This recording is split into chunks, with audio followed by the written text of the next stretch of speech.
Passion and invention creates big ideas. Obsession with the details turns big ideas into reality. Like the trio of liquid crystal panels in our super bright projectors.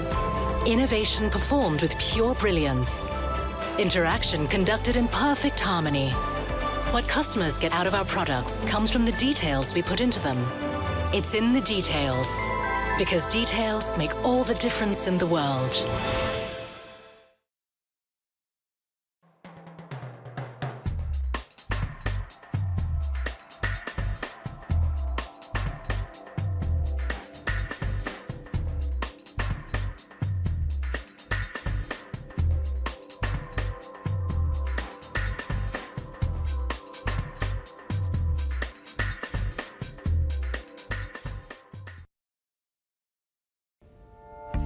At BCI, we have supported our clients with construction intelligence for over 20 years now. Long before big data and software as a service were common terms, we embarked on a journey to make construction more efficient with the power of information and technology. From our humble beginnings, sending paper-based bulletins, we understood that the more you know, the better your decisions can be, especially in our sector. Data-enabled software solutions that drive your business and sales success form the essence of who we are at BCI. Now more than ever, our ongoing tracking of construction market activities, combined with the relentless innovation of our software solutions, play an essential part in supporting countless construction professionals in their day-to-day challenges. True to this new and enhanced role of bringing data to life with technology, we are changing our brand as well.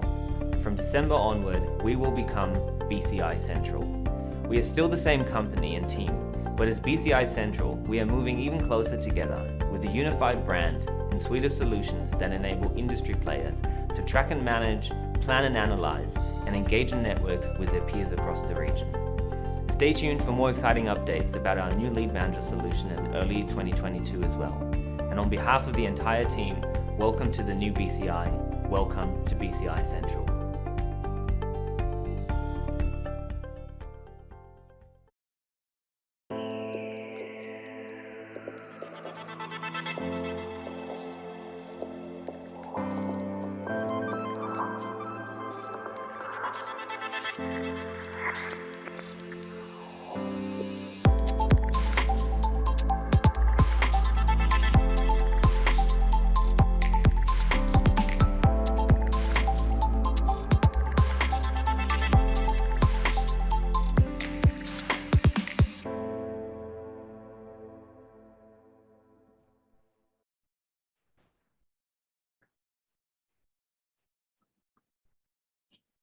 Assalamualaikum warahmatullahi wabarakatuh. Selamat sore semuanya. Salam sejahtera bagi kita semua.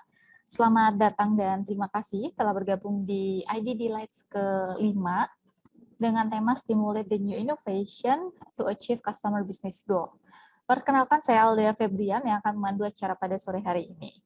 Acara IDD Lights sore hari ini diselenggarakan oleh BCI Central yang berkolaborasi dengan HDI DKI Jakarta dan disponsori oleh Epson serta didukung oleh Construction Plus Asia dan juga Archify.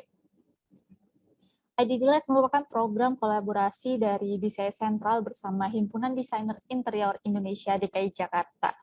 Di sini kita akan membahas tuntas mengenai topik apapun yang mengenai desain interior dengan santai bersama para profesional dan dari rekan-rekan HDI DKI Jakarta. BCI Central dengan bangga memperkenalkan aplikasi Construction Plus Asia dengan tampilan terbarunya untuk menambah kenyamanan para pembaca. Rekan-rekan sekalian bisa dengan mudah untuk mendownload aplikasi Construction Plus melalui Google Play Store maupun Apple Store. Download now and start to enjoy unlimited reading at any time and anywhere. Ikuti terus berita terupdate mengenai konstruksi di sosial media Construction Plus Asia di Facebook maupun Instagram.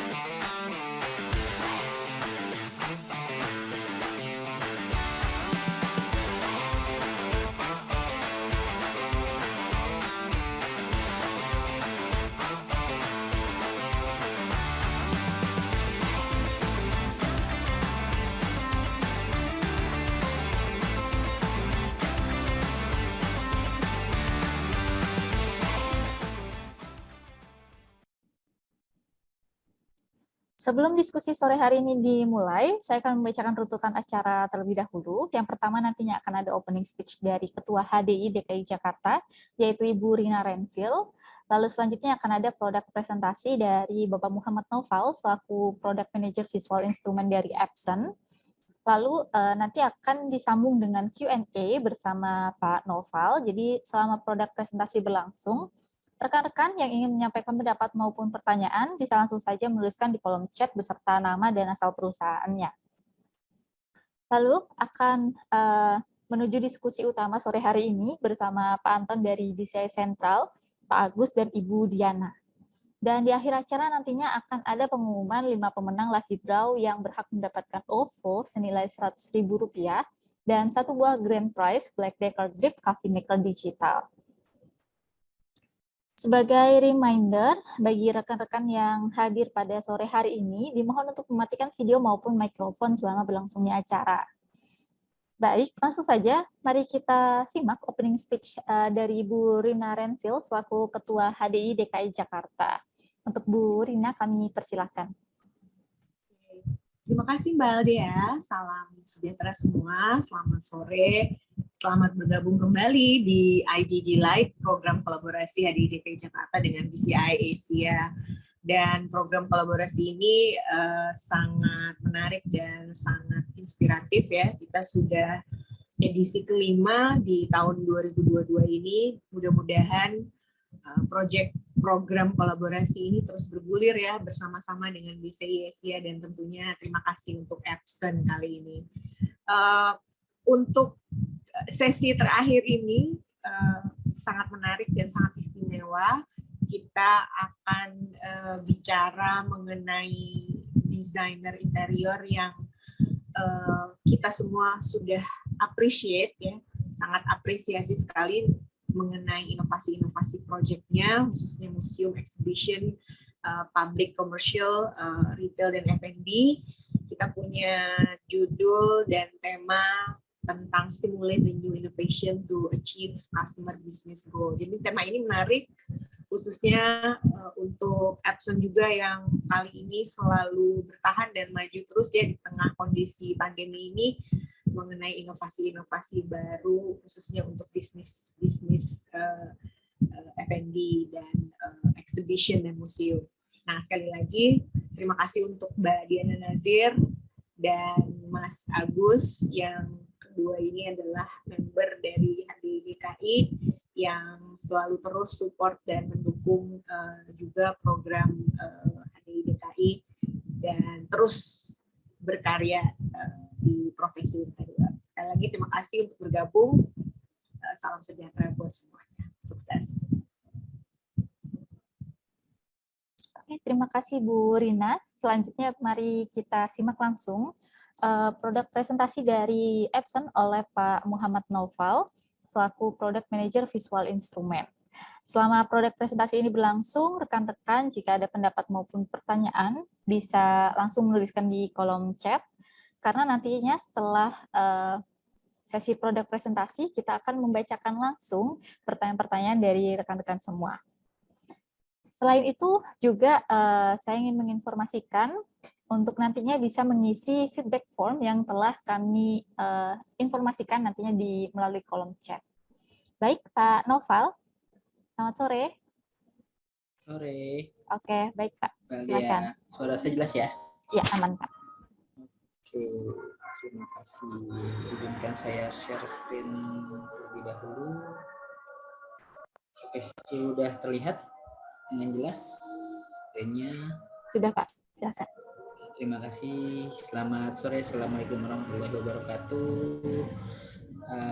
Rekan-rekan HDI Jakarta, senang sekali sore ini di kesempatan IDD Live Session 3 atau session terakhir ini saya akan membawakan atau menginformasikan perihal inovasi yang bisa menstimulus untuk mencapai tujuan dari customer Bapak dan Ibu sekalian. Perkenalkan, nama saya Muhammad Naufal dari Product Marketing Visual Instrument. Oke. Nah, ini sebelum saya mulai presentasi, nanti akan ada undian dari feedback form yang Bapak Ibu kirimkan ke kami. yaitu sebuah satu unit Epson Inkjet Printer L121. Jadi Bapak Ibu bisa scan QR code atau nanti diklik pada link yang akan di-share oleh teman-teman BCI di kolom chat. Oke, nah ini presentasi saya kali ini adalah lebih ke recap ya, sesi 1, sesi 2 dari feedback yang Bapak Ibu HDI berikan kepada kami terkait penggunaan proyektor yang memang sering didesain untuk area-area atau untuk ruang-ruangan yang memang Bapak Ibu sekalian sedang kerjakan. Nah, sudah ada beberapa feedback yang saya ambil terbesar itu adalah ada 4 area: meeting room, ballroom atau auditorium, residential, retail atau public space. Feedback ini berdasarkan feedback yang memang diberikan oleh rekan-rekan atau partisipan dari sesi 1 dan juga sesi 2. Nah, ini surprising sekali, di sesi 1 hanya 3 yang mendesain residensial, tapi di sesi 2 langsung spek hingga 29. Mungkin pada saat sesi 2 itu kita fokusnya itu atau temanya itu lebih ke small space dan juga residensial. Jadi banyak partisipan atau rekan-rekan HDI yang memang interest dan juga banyak desain untuk area tersebut. Nah, ini recapnya. Jadi masih tetap meeting room. Jadi office meeting room itu masih high inquiry dengan menggunakan proyektor sebagai elemen penting terkait solusi visual display. Auditorium di posisi kedua, residential dan juga menyusul di retail di posisi keempat. Jadi 4 area atau 4 segmen ini yang memang banyak didesain oleh rekan-rekan HDI yang sudah sudah join pada saat sesi 1 dan juga sesi 2. Nantinya saya akan mencoba mengupas apa sih produk yang cocok dan juga apa sih customer yang memang mereka inginkan pada instalasi di masing-masing ruangan atau area tersebut. Pertama di meeting room, lagi-lagi semua customer memang menginginkan penggunaan yang sangat mudah dari sisi menyalakan, mematikan, mengkontrol dan juga lain-lainnya. Kemudian juga easy maintenance, tidak perlu lagi seperti ganti-ganti lampu atau merepair jika proyektor itu pada saat dipakai terjadi masalah. Kemudian juga blend dengan atau mix and match dengan desain konsep ruangan meeting yang sudah didesain oleh para desain interior. Jadi tidak hanya melulu tentang fitur, tentang kegunaan, tapi juga dengan desain estetika, apakah visual ini tidak mengganggu atau tidak merubah tampilan dari feel dari desain yang sudah dibuatkan oleh rekan-rekan interior designer.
dari video tersebut, itulah produk proyektor ultrashotter interaktif EB1485 yang menjadikan salah satu solusi yang tepat untuk kita bisa suggest ke klien atau ke customer jika memang mereka menginginkan meeting yang kolaboratif, interaktif, karena bisa langsung anotasi, coret-coret, lalu screen sharing, dan juga membagikan hasil presentasi itu via wireless. Jadi meeting lebih atraktif, lebih kolaboratif, dan juga tentunya lebih efisien waktu.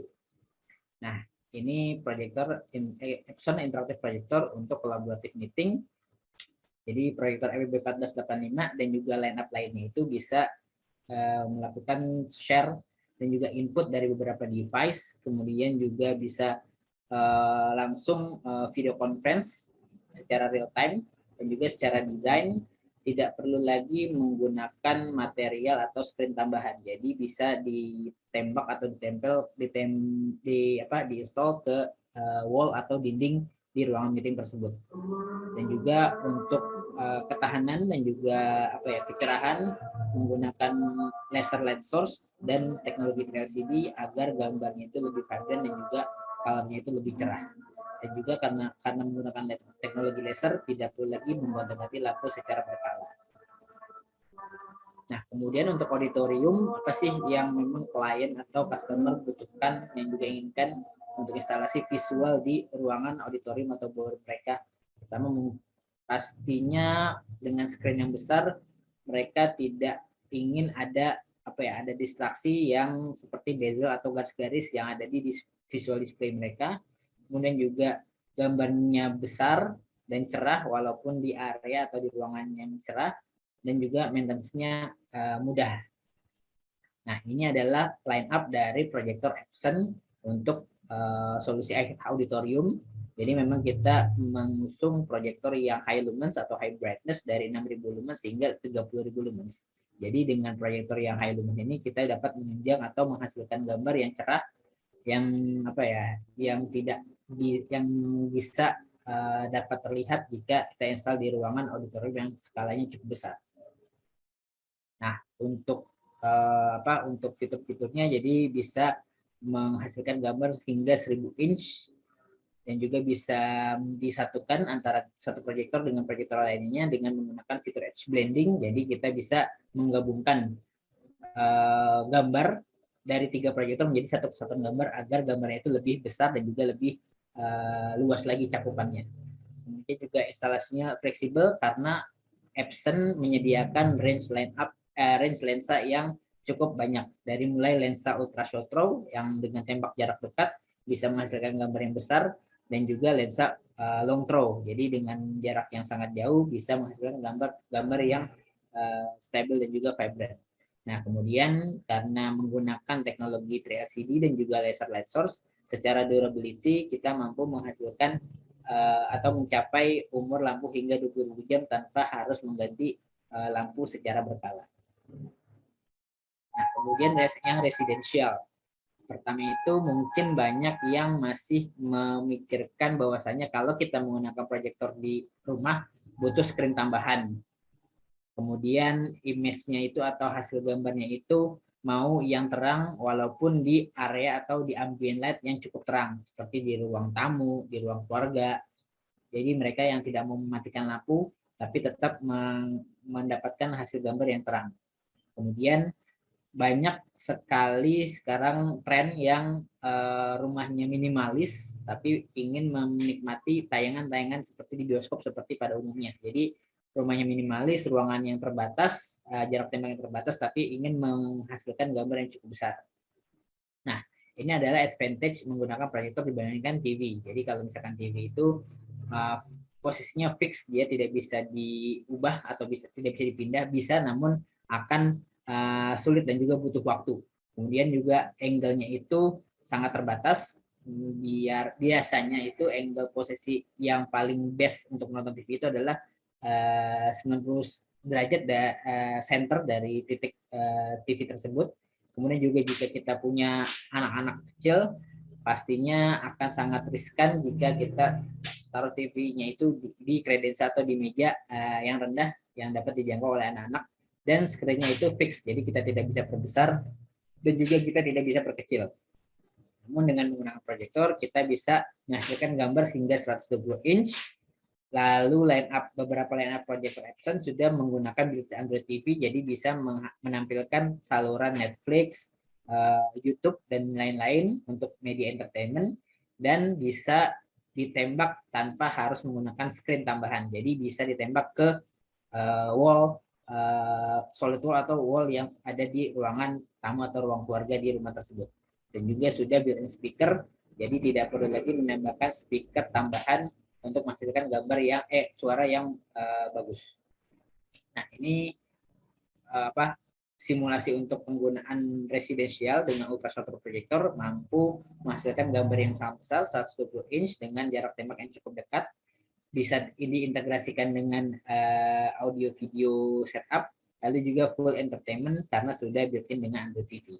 Nah, kira-kira posisi proyektor jika kita install dengan menggunakan proyektor ultrasotro akan seperti ini. Jadi di dekat kredensa tanpa perlu lagi memikirkan jarak tembak yang dibutuhkan untuk menghasilkan gambar yang besar. Jadi hanya tinggal ditaruh di depan dekat fasad atau dekat bidang tembak, lalu kita bisa menghasilkan gambar yang besar. Jadi semua equipment seperti mau misalkan ada Blu-ray, ada PlayStation, ada entertainment yang lain, jadi kita bisa put di kredensa di dalam tersebut. Jadi tidak perlu lagi narik kabel, jadi dari proyektor ke media source terus langsung ke sumber listrik. Jadi semuanya itu di dalam satu kesatuan area.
Ini adalah sampel instalasi yang dilakukan oleh partner kami dengan menggunakan ultrasonic projector, yang mana bisa digabungkan dengan screen tambahan jika memang interiornya itu tidak ada tembok yang solid atau tembok yang putih.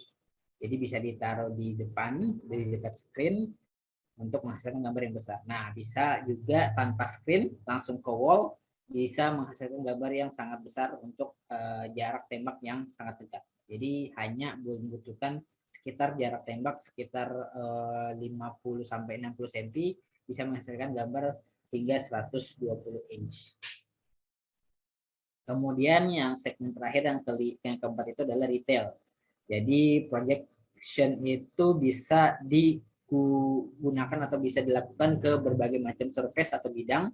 Kemudian juga kontennya atraktif, bisa kita adjust sesuai dengan season yang sedang berlangsung. Ini biasanya ini untuk retail atau hotel dan juga F&B. Jadi misalkan lagi season Lebaran, season puasa, season Natal, itu kontennya itu bisa kita ubah-ubah sesuai dengan season yang sedang berlangsung. Kemudian karena penggunanya untuk retail, pasti customer membutuhkan waktu atau durasi penggunaan itu hingga 24/7. Nah, ini bisa kita lihat contoh instalasi menggunakan projection untuk instalasi di F&B.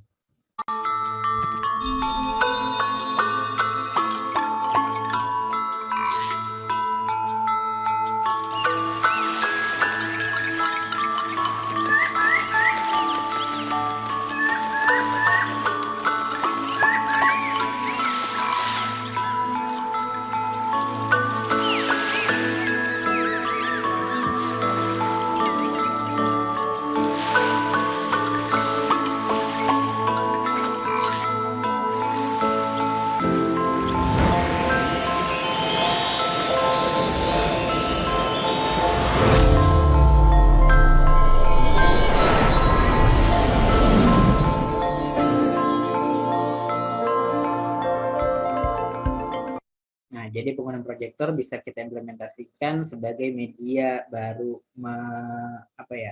new media experience untuk entertain di segmen retail. Nah, ini adalah ketiga segmen atau ketiga line up yang dimiliki oleh Epson untuk projection signage di segmen retail. Jadi ada ultra short throw projector yang bisa menghasilkan gambar hingga 120 inch tanpa perlu lagi memikirkan jarak tembak yang yang jauh. Jadi customer yang memiliki limitasi jarak tembak tapi memerlukan atau menginginkan gambar yang besar, kita bisa suggest dengan ultra short throw projector. Kemudian secara flexibility, jadi ini short throw projector yang mana bisa mampu menghasilkan gambar 100 inch hanya dengan jarak tembak 1 meter.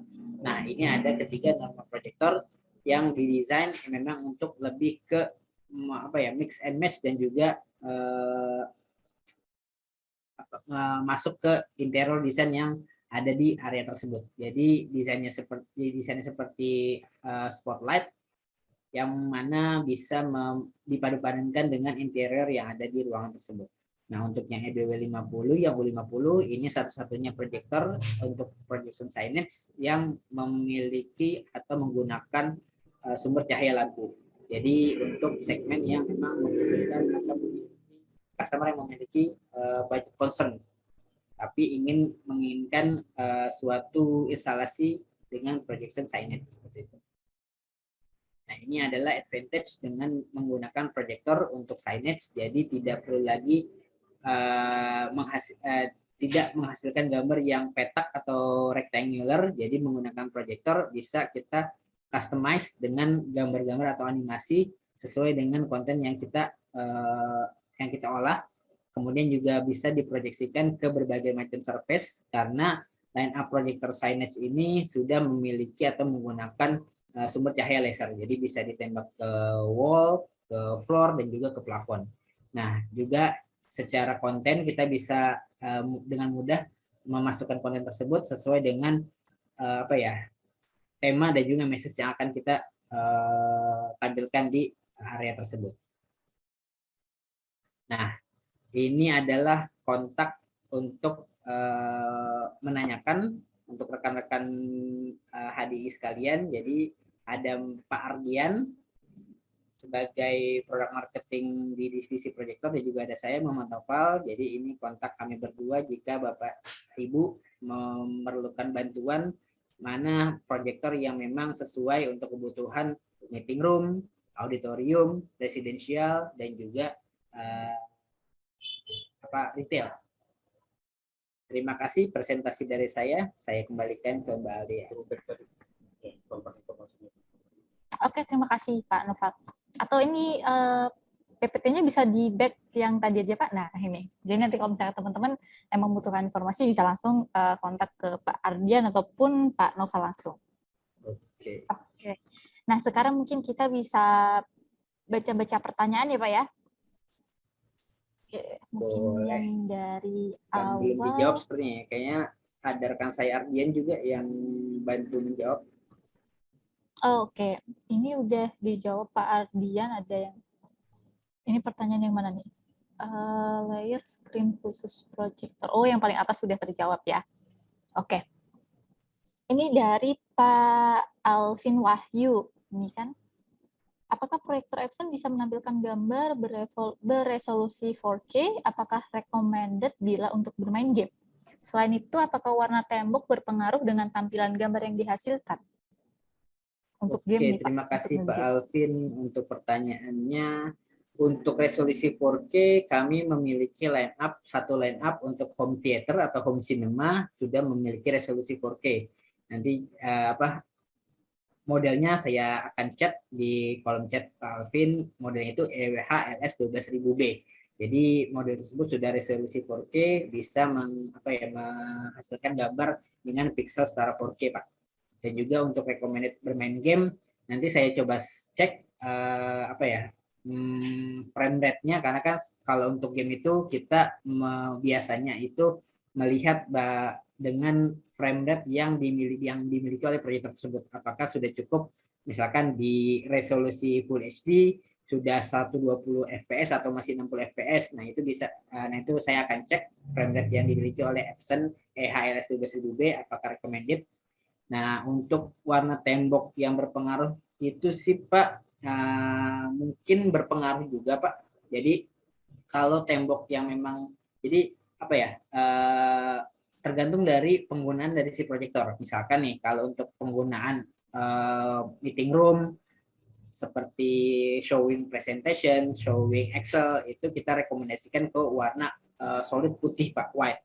Namun kalau memang proyektor itu digunakan untuk bermain game yang memang warna-warna itu ada warna-warna yang vibrant, yang warna-warna yang terang, itu bisa kita suggest warnanya itu jangan putih Pak. Biasanya itu warna itu lebih ke grayish. Jadi warna grey itu yang memang warna yang bisa merefleksikan atau memantulkan cahaya lebih terang dibandingkan dengan warna putih. Seperti itu Pak. Oke, baik. Terima kasih Pak Noval. Terus ini selanjutnya ada dari Panji. Oke, ini ada 3 pertanyaan. Yang pertama, apakah ada batasan untuk luasan ruang dalam penggunaan proyektor? Oke, batasan untuk luasan ruang dalam penggunaan proyektor Pak, tidak ada batasan as long as proyektor tersebut bisa mengcover atau bisa membersihkan gambar sesuai dengan ruangan. Nah, ini itu kita bisa lakukan simulasi dengan rumus 368 Pak. 468. Jadi misalkan nih ruangan 15 kali 20 meter. Panjangnya 15, lebarnya itu 20 meter. Yang akan kita ambil itu adalah 15 meternya Pak. Jadi 15 meter itu 15 meter dari depan dari screen proyektor ke belakang. Nah, dari 15 meter itu kita bagi nih. 15 dibagi berapa nih yang mau kita capai gambarnya. Misalkan kalau 4 itu adalah untuk mendapatkan hasil gambar Excel, presentasi, atau Word. Biasanya untuk ruang meeting, auditorium. Kalau 6 itu untuk gambar-gambar presentasi. Nah, untuk yang 8 itu lebih ke gambar image atau video. Misalkan nih, untuk auditorium kita bisa ambil gambar atau ambil segmen yang 6. Jadi biasanya itu auditorium itu digunakan untuk presentasi, untuk gathering. Jadi 15 dibagi 6, hasilnya sekitar 3, sekian. Nah, 3, sekian itu adalah proyek tinggi bidang gambar yang disarankan untuk penggunaan proyektor di ruang tersebut. Jadi dengan tinggi 3 meter sekian, itu orang yang ada di 15 meter paling belakang, row paling belakang itu masih dapat terlihat gambar PPT yang dihasilkan oleh si proyektor tersebut. Seperti itu Pak. Nanti coba kita diskusikan dan juga simulasikan rumus yang sudah tadi saya jelaskan. Mungkin agak menjelimet dan juga agak kurang paham, nanti coba saya jelaskan di sesi terpisah ya Pak Panji ya. Oke. Gitu. Berarti tadi apakah jarak maksimalnya itu tadi berarti 15 meter itu Pak atau gimana? Ya, misalkan kalau kita simulasikan ada ruang auditorium itu 15 meter kali 20 meter gitu. Oke. Berarti kalau berarti kalau dari poin yang kedua, pertanyaan yang kedua itu jarak maksimalnya proyektor ke dinding itu berapa, Pak? Nah, kalau jarak maksimal itu kita memiliki aplikasi atau tools yang dinamakan itu Epson Projection Calculator. Jadi dengan proyektor kalkulator itu bisa kita kita bisa hitung jarak tembak yang ideal jika kita ingin menghasilkan gambar misalkan 100 inch, 200 inch, dan juga seterusnya. Oke. Gitu. Baik. Untuk pertanyaan yang ketiga ini untuk menanyakan berapa lama waktu yang dapat digunakan proyektor. Mungkin saya sambung juga ada pertanyaan dari Dini itu, apakah proyektor Epson ini bisa 24 jam, Pak? Nah, kalau untuk proyektor Epson bisa 24 jam dengan sumber cahaya laser. Jadi memang sumber cahaya laser itu adalah sumber cahaya yang memang kita khususkan atau formulasikan untuk penggunaan yang terus-menerus 24 jam per 7. Seperti itu. Jadi bisa kita misalkan nih dengan proyektor laser mampu menghasilkan umur atau mencapai umur 20.000 jam, tinggal kita bagi aja 20.000 jam dibagi 24. Jadi kita bisa menggunakan proyektor itu setiap hari hingga waktu 3 tahun atau 4 tahun seperti itu. Oke.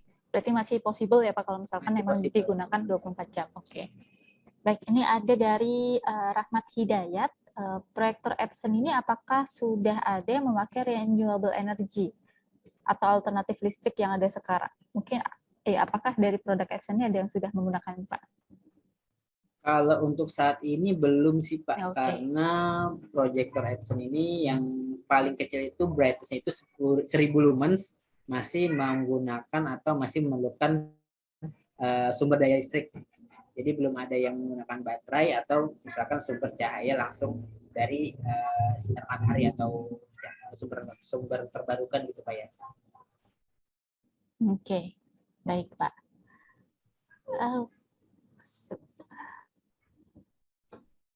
Oh, ini mungkin ada yang cerita sedikit ini Pak, dari Oke. Muhammad Yudi. Di kantor saya pernah menggunakan Epson EB S200, tetapi pemakaian sekitar 1 tahun mati total. Jadinya pihak kantor mengganti dengan brand lain. Jika proyektor Waduh, sayang sekali Pak.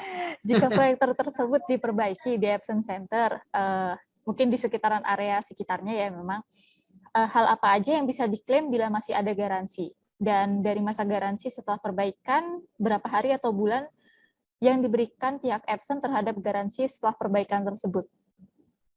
Kalau untuk seri-seri untuk garansinya, kita banyak seri yang memang memiliki garansi berbeda-beda. Misalkan yang untuk line up entry level yang setara dengan S200, itu kita mengklaim garansinya itu 3 tahun atau 1000 jam, Pak. Jadi 3 tahun penggunaan proyektor atau 1000 jam. Jadi mana umur 1000 jam atau durasi penggunaan itu yang tercapai lebih dulu. Nah, untuk warranty-nya itu kita cover semuanya, jadi dari optical engine semuanya. Namun dengan catatan error atau problem itu tidak tidak disebabkan oleh misalkan kayak human error, atau biasanya itu yang paling sering adalah proyektor mati total karena aliran listrik itu korsleting atau terkena air. Jadi saya just share aja, ada customer yang proyektornya baru beli kemarin, besoknya langsung mati. Pada saat mengklaim garansi, pas kita buka itu sudah ada seperti hangus di mainboard, itu ada aliran air. Nah, itu yang kita tidak bisa klaim warranty-nya seperti itu. Jadi misalkan kalau proyektor atau komponennya itu memang bukan dari human error atau dari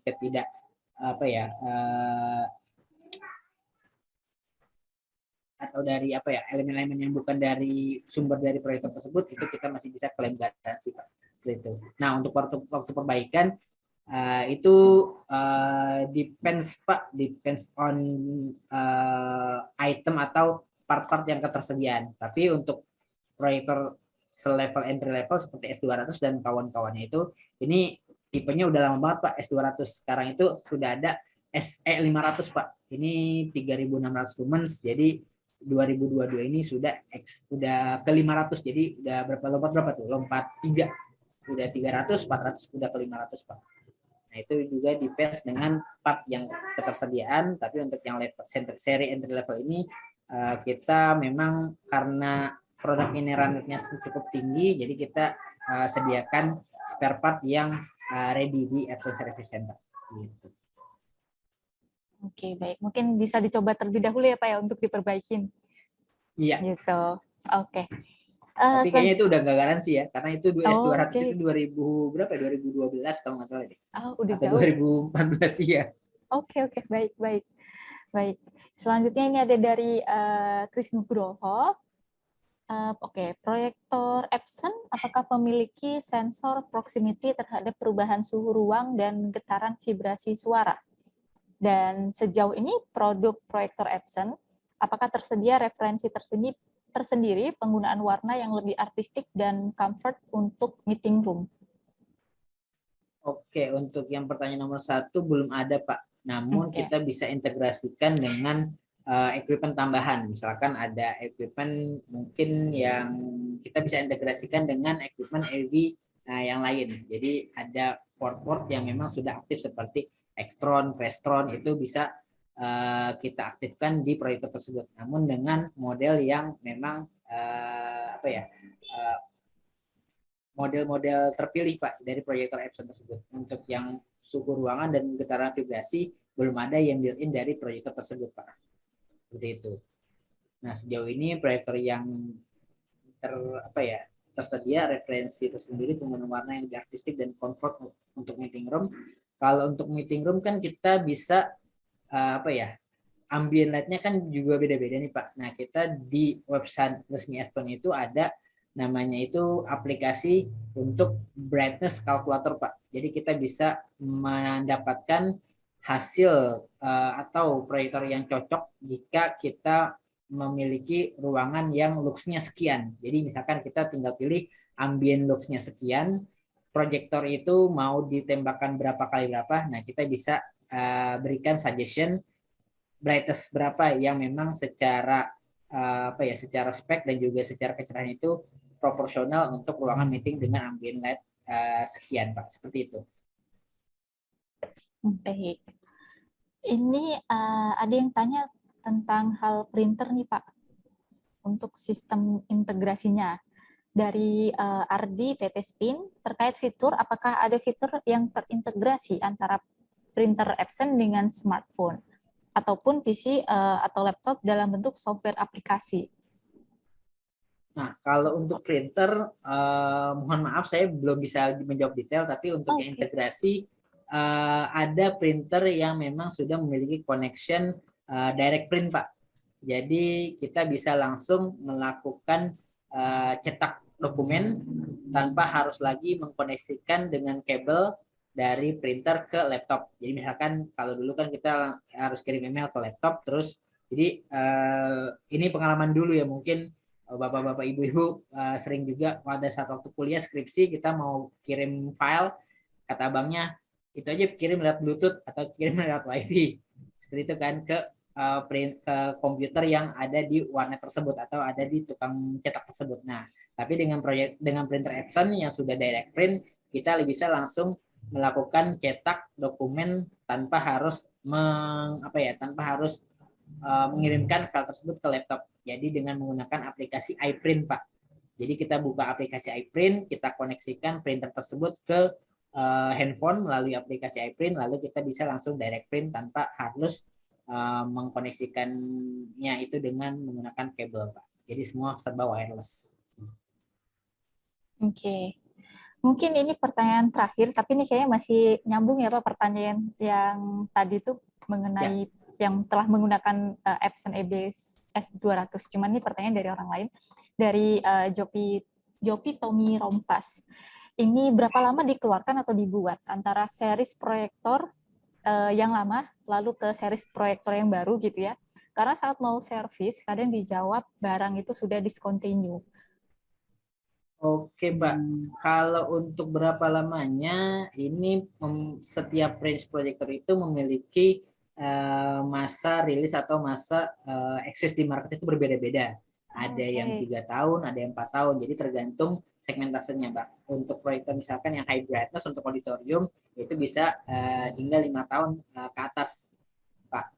Namun untuk yang kecil-kecil mungkin ini kalau sudah discontinue berarti secara tidak langsung proyektor ini ya sudah sudah kuat ya penggunaannya, karena dibelinya pada saat belum discontinue tapi rusaknya itu sudah discontinue, berarti kan udah lebih dari 2 sampai 3 tahun itu penggunaan proyektornya itu, Pak. Gitu. Oke.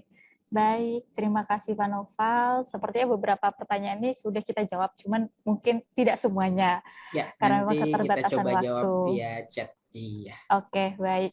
Jika rekan-rekan masih ada beberapa pertanyaan atau membutuhkan informasi lebih lanjut, mungkin bisa menghubungi ke nomor ataupun email, baik ke Pak Ardian maupun Pak Noval yang tertera ada di layar ini.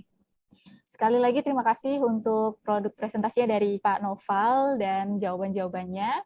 Sekarang saya bisa lanjutkan ke sesi selanjutnya, yaitu sesi utama untuk sore hari ini.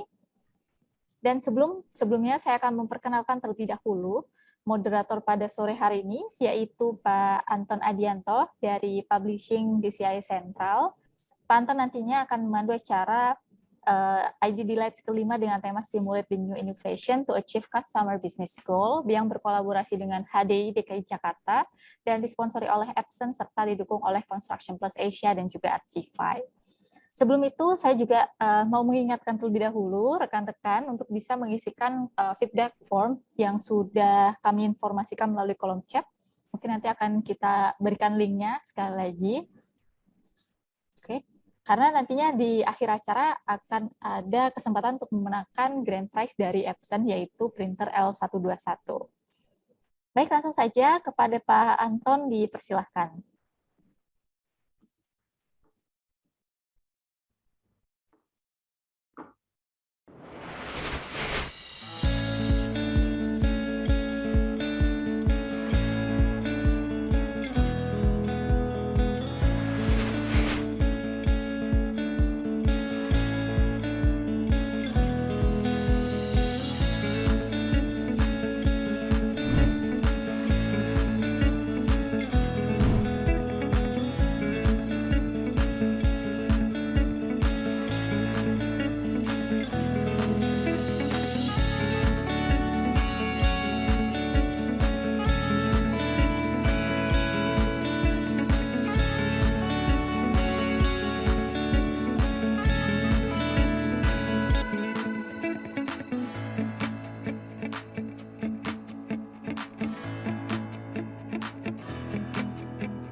Oke, selamat sore. Terima kasih atas perkenalannya Mbak Dea selaku MC.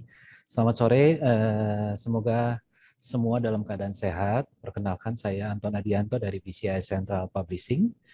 Saya akan mencoba memandu acara diskusi ini bersama dua narasumber dengan tema Stimulate the New Innovation to Achieve Customer Business Goal. Jadi tema ini tuh kita angkat sesuai dengan apa yang terjadi sekitar 2 tahun terakhir, di mana pandemi ini menyisakan banyak pelajaran berharga bagi kita, termasuk diantaranya bagi industri konstruksi, terutama desain interior. Jadi desain sendiri pada akhirnya juga bertransformasi ya, meskipun tidak secara langsung. Artinya fungsi dari sebuah bangunan itu memperoleh arti baru dari sekedar fungsi-fungsi umum yang kita ketahui selama ini. Nah, hal ini juga menjadi analisa yang sudah dilakukan oleh BCI Central sendiri, di mana banyak fungsi baru yang akhirnya berkembang atau melakukan shifting menjadi fungsi yang lebih kompleks. Hal ini yang semata-mata karena dunia usaha dan ekonomi harus tetap berjalan kan. Jadi seberat apapun tantangan yang ada di depan mata, kita harus tetap beradaptasi dengan situasi yang ada. Nah, yang ingin kita sorot kali ini di acara diskusi ini adalah bagaimana tipologi interior publik seperti museum, exhibition hall, dan F&B, sampai banyak tempat yang mengundang kerumunan pada sebelumnya yang akhirnya jadi kosong, itu bisa aktif kembali. Sebagai contoh, F&B dahulu sempat harus dibatasi dan segala macamnya, dan akibatnya owner dan interior designer harus berkreasi sedemikian rupa untuk menjadikan tempat-tempat tersebut menjadi lebih atraktif, lebih ramai, tapi tetap mengedepankan unsur-unsur kesehatan dan kenyamanan. Nah, bersama saya di sini di antara kita semua sudah ada 2 narasumber. Yang pertama ada Bapak Agus Iswahyudi dengan nomor keanggotaan 439-DKI-AB selaku Exhibition Designer dan Lecturer dari STDI atau Sekolah Tinggi Desain Interstudi Jakarta. Selamat sore Pak Agus. Selamat sore. Ya. Pak Kandon, selamat sore semuanya. Ya, selain Pak Agus juga di sini juga ada Ibu Diana Natsir dengan nomor keanggotaan 185-DKI-AB selaku Design Director dari PT Artura Insanindo. Selamat sore Ibu Diana. Selamat sore Mas Anton, selamat sore teman-teman semua. Oke, sehat semua ya Ibu dan Bapak ya. Mudah-mudahan kita bisa diskusi dan sebelumnya saya juga beritahukan pada para attendee, para partisipan untuk bisa menanyakan langsung di kolom chat jika ada diskusi pertanyaan atau opini atau apapun yang bisa masuk di acara ini. Oke, untuk pertama ini saya ingin tanyakan dulu nih, bagaimana sih sebenarnya situasi exhibition hall atau museum dalam 2 tahun terakhir nih, terutama di awal-awal pandemi. Pak Agus dulu boleh ya, Bu Diana ya, kita coba Pak Agus. Oke, selamat sore semuanya, teman-teman semua, dimanapun berada. Ini pertanyaan yang paling menyedihkan sih kalau terus terang kalau buat saya, Mas. Karena kalau 2 tahun terakhir ini exhibition itu dalam konteks exhibition yang ini ya, kayak pameran di G-Expo, mungkin teman-teman di sini ada yang pelakunya juga, kayak di JCC, terus di ASBSD gitu, pameran mobil, pameran dagang dan lain sebagainya. Itu sejak pertama kali corona itu datang ke Jakarta, itu pameran semuanya berhenti dan semua event tertunda. Mungkin baru 6 bulan terakhir ini ya, agak tipis-tipis ada exhibition, terus dengan konsekuensi ya banyak regulasi lah intinya gitu berhubungan dengan kesehatan gitu. Jadi ya cukup miris Mas. Jadi bayangkan kontraktor exhibition yang besar di Indonesia itu bisa dihitung. Jadi mungkin nggak sampai dari 20 perusahaan PT yang besar ya. Jadi yang katakanlah yang kontraktor. Kalau event organizer itu mungkin agak banyak. Nah, kolaborasi event organizer kan otomatis dengan kontraktornya. Jadi si IO ini yang bikin acara, kita orang lapangan, kita kontraktor yang eksekusi nih gitu. Bayangkan satu kontraktor itu, satu perusahaan itu bisa ada 200-100 orang pekerja, Mas. Ya. Itu semuanya pulang kampung semenjak pandemi. Itu jadi termasuk saya, kebetulan saya desainer yang pulang ke desa, akhirnya saya bertani gitu. Nah, untungnya saya survive. Nah, yang basicnya uniknya di sini, kalau di exhibition itu memang masih agak rancu ya kalau praktisi yang mendesain. Ya. Jadi latar belakangnya itu tidak hanya interior designer. Jadi ada yang arsitek, bahkan ada yang desain grafis DKV. Yang alumni desain komunikasi visual. Nah, itu uniknya di situ. Jadi ketika exhibition ini katakanlah kolaps nih, mereka balik lagi nih ke profesi asalnya. Jadi yang tadinya kayak saya interior, saya basic interior designer, terus saya akhirnya balik lagi nih ngerjain retail lagi, rumah lagi, bikin rumah apartemen kayak gitu-gitu.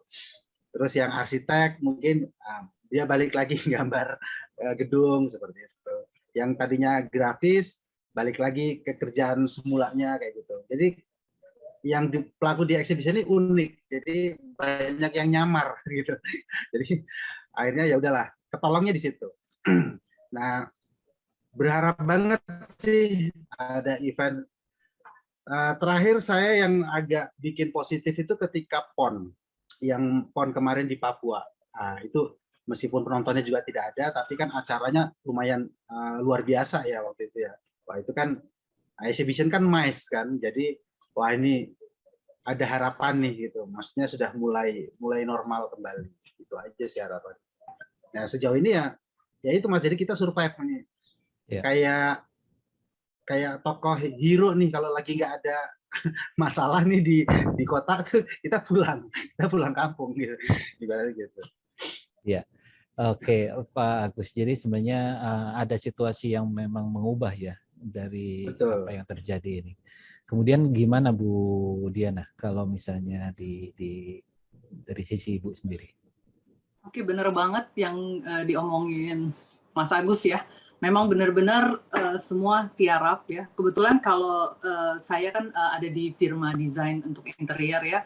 Pekerjaan kita lumayan beragam, bukan hanya exhibition. Jadi mulai dari restoran, hotel, dan lain-lain. Di sini saya juga melihat justru 2 tahun terakhir ini banyak proyek lebih ke rumah tinggal karena work from home. Jadi orang itu pengen rumahnya jadi keren, lebih nyaman. Nah, kita ngomong exhibition itu cerita lain. Memang event-event besar itu otomatis jadi nggak ada 2 tahun terakhir. Tapi sekarang sudah mulai kan, kayak Indobuildtech, kemudian Inacraft juga besok-besok pembukaan. Jadi sudah mulai udah mulai bergerak. Nah, itu adaptasi itu terjadi begitu pandemi, muncullah bagaimana tetap buat pameran, tapi adaptasi terhadap pandemi. Jadi keluar peraturan-peraturan, Mas Anton. Peraturan itu adalah pembatasan jumlah pengunjung, kemudian di setiap jarak sekian meter harus ada sanitizer, hand sanitizer. Itu semua orang yang datang sekarang harus registrasi. Dengan apps Peduli Lindungi masuk dulu, jadi seperti itu. Sebetulnya ini jadi menarik. Jadi akhirnya orang Indonesia itu terbiasa berbuat sesuatu yang lebih tertib. Jadi tidak bergerumbul, tidak ini. Saya lihat udah jadi seperti di luar negeri sih. Malah menurut saya jadi lebih keren. Nah kalau dari sisi kami desainer itu banyak sekali perubahan-perubahan adaptasi untuk desain di tempat pameran. Jadi sekarang sudah banyak aturan barunya tuh. Koridor harus berapa meter jaraknya, sudah diperbesar daripada yang dulu. Ya, kemudian kayak kalau JHCC itu harus one way sirkulasinya, jadi masuk dari sini, keluar dari sini, dan nggak boleh ada tabrakan. Terus antrian berjarak, jadi ada ilmu-ilmu baru atau inovasi baru yang sebetulnya kita juga sanggup gitu melakukannya, karena dari dulu-dulu kadang-kadang saya mikir, padahal kalau dari dulu-dulu gini kan kita lebih rapi dan tertib gitu loh. Itu sih yang saya lihat. Dan mungkin satu lagi tambahan, karena saya punya satu acara juga ICAT, mungkin BCI juga support ya, Indonesian Contemporary Art and Design, itu semacam exhibition tapi yang lebih statement, dan itu tempatnya adalah di ruang publik. Nah itu tahun 2021, 1 tahun kita nggak ngapa-ngapain, 2021 kita coba jalan, tapi ternyata adaptasi dengan keadaan yang baru, kita membuat satu sistem yang hybrid. Jadi ada yang offline, ada yang online, malah efeknya lebih baik. Itu sih tanggapan saya untuk 2 tahun ini. Oke, Bu Diana, ini nggak tentang, karena Indonesian Contemporary Art and Design ini kan baru Oktober akhir sampai November ya, betul ya? Apakah ada kesan yang berbedanya dengan sebelumnya gitu di event yang sebelum 2020? Oke. Di sini karena kita melakukan juga registrasi, jadi per 1 jam maksimum hanya boleh 150 orang. Maksimum, karena luasan kita 1000 square meter lebih ya. Nah itu jadi beda kan, tahun-tahun lalu mau datang brek, silahkan ya kan. Kemudian seperti opening night itu biasanya yang datang 1.000, kita batasin maksimum 200 dan semuanya harus swab dulu gitu ya. Jadi agak repot sih, semua harus bawa ini, bawa itu gitu ya. Tapi berjalan terus karena pameran itu 6 minggu, kita udah buat rekapitulasi, ternyata pengunjungnya jauh lebih banyak, baik yang offline maupun online. Kemudian banyak hal-hal positif lainnya gitu ya. Hal-hal positif lainnya dalam arti attitude dari pengunjung pun juga jadi lebih baik gitu ya. Ini saya lihat animonya jadi menarik karena akhirnya terbiasa untuk datang ke pameran yang punya aturan gitu ya. Ini senang banget, dan kebanyakan tamunya adalah anak muda, dan mereka rela ngantri gitu, berbaris, berjejer-jejer sampai panjang. Kalau dibilang harus satu line sampai ke jalanan, mereka akan berbaris untuk itu, menunggu waktunya masuk. Jadi cukup menarik karena mungkin selama ini kalau orang ngantri K-pop ya, ini ngantri ke pameran desain. Aduh, itu menarik sekali. Itu sih yang saya lihat. Dan mungkin satu lagi yang jadi heboh tuh sekarang karena adanya TikTok sih, Mas. TikTok itu membuat viral yang luar biasa. Kalau ada satu orang TikTok dan memperlihatkan bagaimana indahnya pameran ini, bagaimana bagusnya pameran ini, besok followernya udah langsung ngantri di depan. Itu sih perbedaannya yang tahun kemarin ini. Iya. Jadi sebenarnya aturan atau desain itu sebenarnya bisa mengubah orang juga ya untuk jadi seperti itu. Jelas banget. Dan juga aturan buat tempat pamerannya itu, karena kan ada CHSE itu sekarang. Jadi tempat pameran itu harus punya sertifikat. Dia nggak boleh menyelenggarakan kalau tidak punya itu. Jadi semuanya belajar sih. Saya lihat jadi semua belajar untuk hal yang lebih baik. Oke. Nah kalau Pak Agus, kan Pak Agus lagi ada di Jogja ya, mungkin 2 tahun ini ya? Udah 2 tahun ini atau? Ya betul, 2 tahun. Nah kalau perkembangan F&B misalnya nih, ini kan satu tempat kerumunan juga nih. Dulu ramai sekali, kemudian sempat ditutup, dilarang, harus hanya bisa orang take away ataupun pakai online ini aja ya, jadi untuk pembeliannya. Nah itu di sana pun gimana tuh F&B? Jadi agak unik sih sebenarnya. Memang karena Jakarta itu pusat ya. Jadi saya waktu berangkat pindah ke Jogja itu sekitar mau akhir-akhir masa pandemi yang tahun pertama. Di Jakarta itu lagi panas-panasnya nih. Tapi waktu itu saya sampai di Jogja itu kayak nggak ada apa-apa. Saya sempat bingung nih gitu. Terutama yang warung-warung gitu yang jualan tuh masih nggak ada masalah. Nah, cuman waktu itu yang kayak ya gedung pameran otomatis di sini di JEC ya. Jogja Expo Center itu memang nggak ada aktivitas. Terus kayak di mal-mal dibatasin semuanya. Yang istilahnya yang ruang publik yang terlihat yang famous aja nih yang dikontrol. Nah, tapi yang di grassroots nih di perkampungan, apalagi saya tinggal di desa, Mas. Itu tidak terjadi apa-apa, Mas, di sini. Gitu. Jadi teman saya di Jakarta semuanya sudah kena COVID waktu itu. Saya di sini masih nanam cabai, gitu. Jadi masih aman. Dan sampai akhirnya baru berapa bulan terakhir ini kayaknya semuanya kena deh nih. Entah gejalanya apa gitu, meriang. Nah, jadi aktivitas itu kalau di Jogja sebenarnya masih terkendali waktu itu. Ya, katakanlah di daerah ya. Cuman untuk aktivitas yang di spot-spot yang memang yang sering digunakan itu dikontrol seperti itu. Oke. Bagus. Nah ini ada pertanyaan yang sebenarnya sama dengan apa yang ada di kepala saya. Jadi kalau kembali ke masalah soal museum atau exhibition hall itu kan sifatnya harusnya melihat langsung gitu ya. Kemudian ketika dihybridkan, ketika harus online, gimana ya menyampaikan pesan-pesan yang tadinya orang tuh bisa merasakan. Karena kalau saya masuk museum atau saya masuk exhibition hall itu kan rasanya pengennya merasakan gitu. Tapi ketika harus terbatas layar itu kan gimana tuh menyampaikan? Itu pertama satu hal yang paling saya kontra waktu itu Mas. Saya sendiri yang desain bingung waktu itu. Saya pernah waktu itu ada dapat tawaran desain exhibition online. Ya. Saya bingung nih gimana bikinnya. Waktu itu yang saya tangkap konsepnya itu sebenarnya sama kayak yang offline, cuman dibikin versi digital. Ya. Terus saya tanya ke penyelenggaranya, saya bilang, ini bedanya sama nonton YouTube apa gitu? Kan sebenarnya sama aja kayak misalnya saya lagi mau beli barangnya Epson nih, saya tinggal langsung aja akses si Epson kan, selesai. Kan sama aja gitu. Nah, waktu itu sempat gitu dan ya sepertinya memang tidak jalan akhirnya gitu. Nah, mungkin akhirnya yang tertarik itu adalah yang berhubungan dengan sesuatu yang digital. Jadi ya kayak sekarang sosmed ya. Nah, tadi benar banget tuh yang diomongin sama Mbak Diana. Sosmed itu memang luar biasa pengaruhnya. Ngerubah habitnya orang gitu kan. Nah, salah satunya yaitu jadi ketika ada produk yang berhubungan dengan digital itu sangat memungkinkan untuk diakses. Nah, tapi kalau yang benda yang sifatnya fisik nih, kayak saya harus nonton karya instalasi versi digital itu saya masih nggak maksud gitu loh. Misalnya instalasi apa gitu ya, yang ada fisiknya nih, misalnya di iCAD ada fisiknya. Saya cuma diliatin dokumentasi videonya, saya gemes gitu, saya nggak bisa gitu. Kalau saya pribadi, saya harus nonton gitu loh. Dan ya akhirnya saya mengalahkan ego saya, ya udahlah, nunggu waktunya nanti deh.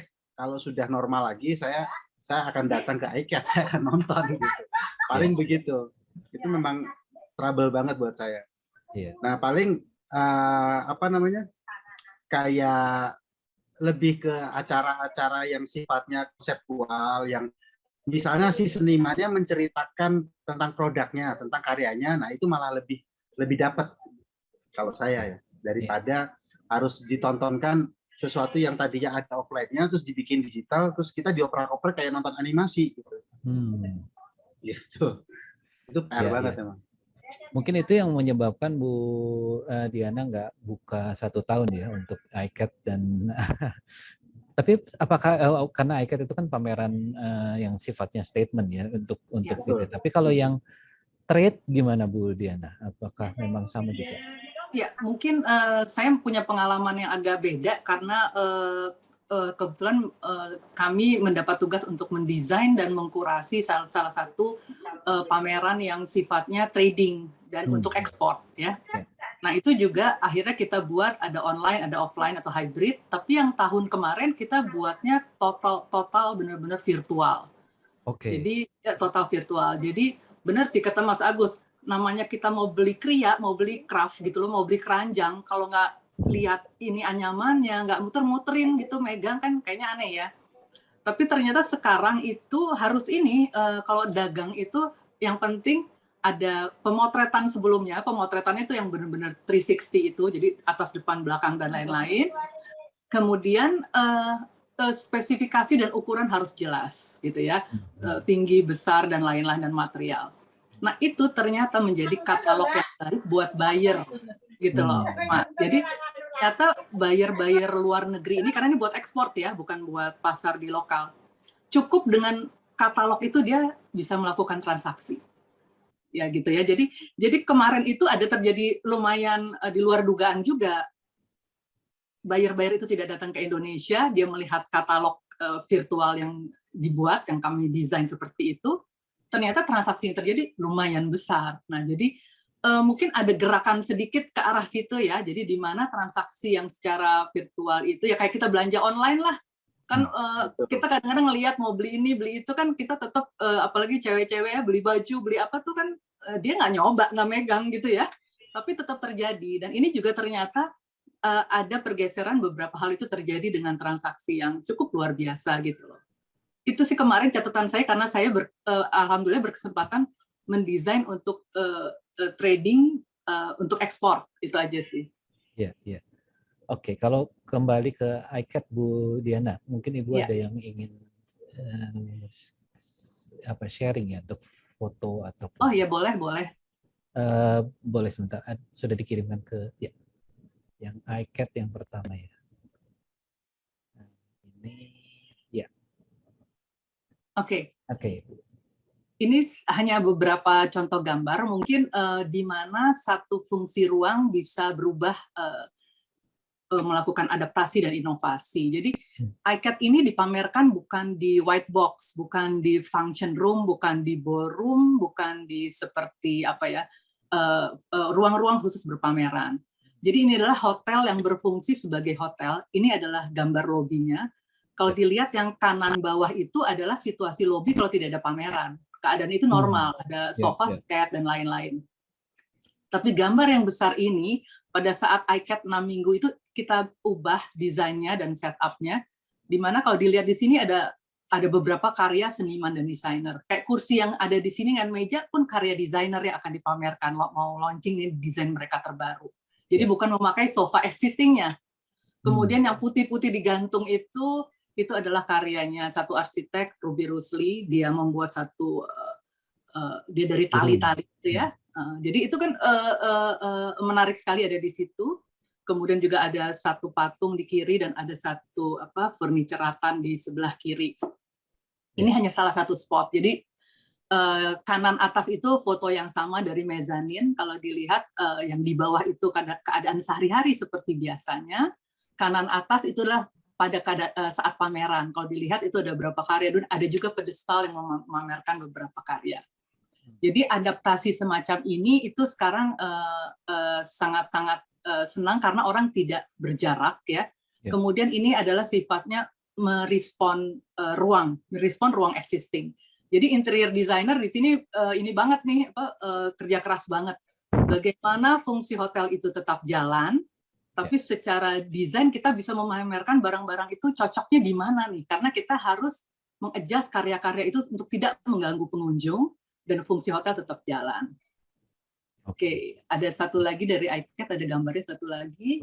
Next-nya. Nah, ini koridor di sekitar reception. Kalau dilihat di sini kan kanan bawah itu adalah koridor itu kosong seperti itu sebetulnya. Tapi di kiri kita lihat selama iCAD itu ada pameran nih karyanya Ibu Dolorosa dengan antara yang itu kita blok menjadi dinding buat caption dan sejarah mengenai siapa itu Ibu Dolorosa dan hidupnya seperti apa saja dan karya-karya tahun berapa saja. Jadi kalau dilihat di sini koridor pun jadi bisa berfungsi yang ini sebetulnya hotelnya untung sih jadi lebih bagus dan lebih interaktif dan pengunjung sambil menunggu bisa belajar juga tentang seni di Indonesia. Itu sih mengenai iCAD. Baik Bu, ya. Jadi sebenarnya adaptasinya langsung diimplementasikan dalam satu. Ini kan kebetulan fungsinya hotel, kemudian dimasukkan ketika ada pameran beradaptasi ya jadi seperti ini, jadi ruang tamu. Dan ini nggak hanya di lobi Mas, jadi benar-benar sampai di restorannya, sampai di pinggir kolam berenang dan sampai di kamar juga. Jadi sebetulnya seneng sih kalau teman-teman mau mengunjungi itu melihat sesuatu yang lain dari fungsi ruang yang sebenarnya. Iya. Baik, terima kasih Bu. Pak Agus, jadi sebenarnya perubahan ini tuh mau nggak mau terjadi 6 bulan terakhir tadi Pak Agus sampaikan ya. Jadi ini sudah mulai tipis-tipis tadi ya, mulai ada acara, mulai segala macam. Tapi ada nggak sih Pak permintaan dari penyelenggara atau pihak owner dari satu museum atau apa yang ingin dibuat harus berbeda kali ini untuk mengadaptasi situasi yang ada gitu. Kalau saya kemarin belum sebulan lalu itu barusan propose desain buat museum tembakau di Temanggung. Saya coba sambil share ya. Oh iya, silakan Pak. Di Temanggung ya Pak? Iya, di sana kan di sana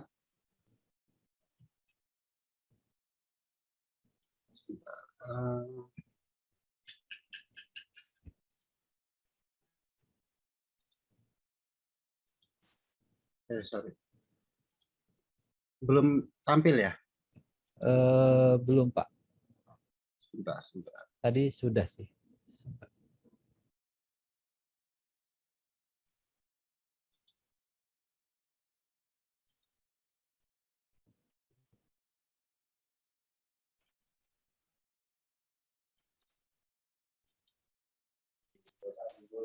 Oh, gambarnya sebentar.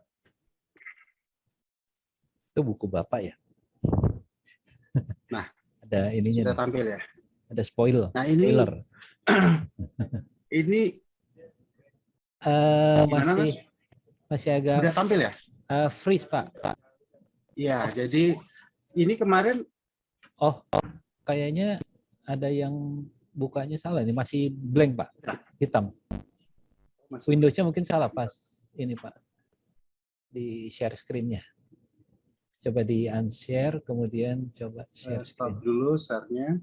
Ya, share screen yang dipilih Windows yang Bapak. Ini. Sebentar. Ya, ini Museum Tembakau Temanggung, ya, betul. Ya, betul. Nah, ini masih propose design. Ya. Jadi ini kemarin akhirnya pertimbangan saya mendesain itu ya karena faktor pandemi juga. Kalau dilihat di gambar itu ada tangga kanan kiri. Iya. Jadi mungkin Bapak konsepnya bisa besarkan sedikit, Pak. Oh ya. Supaya... Jadi konsepnya itu adalah ya selesai nonton ya langsung cabut gitu loh maksudnya. Iya. Jadi biar tidak mengumpul di situ. Ya. Karena space-nya juga kecil. Jadi istilahnya ini kan dia areanya dibangunnya di jalan, di atas jalan desa. Jadi konsepnya kayak flyover, kayak ini, kayak apa itu stasiunnya MRT. Ya. Apa namanya yang di atas tuh. Nah, persis kayak gitu.